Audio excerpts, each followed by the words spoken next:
আজকে থেকে আমি একটা কাজ করব। দিদি বলেছেন, ভাই গো তুমি প্রেমে পড়ো না, ছ্যাঁকা খাওয়া কিন্তু। এমনিতে গরম চায়ে ছ্যাঁকা খাচ্ছি আমি, আর প্রেমে টেমে পড়ে মুর্শিদির কাছে একটু ফোন দাও।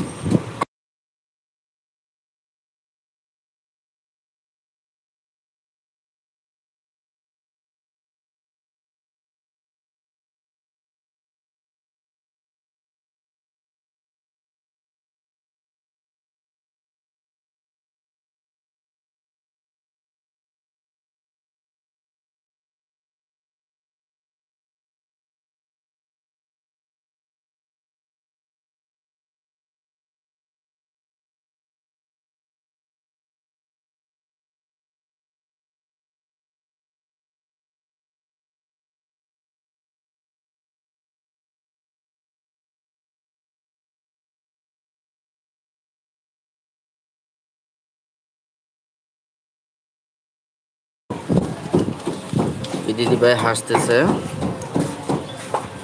সবাইকে অসংখ্য ধন্যবাদ, অনেক অনেক ভালোবাসা। ছ্যাঁকা খেয়ে ব্যাকা হয়ে যাব গো, সো আমি ছ্যাঁকা খাইতে চাই না। এ খুলি পড়তেছে কি করে, আগে একটা বলিছে মেজি ভাই ধরতি বলো।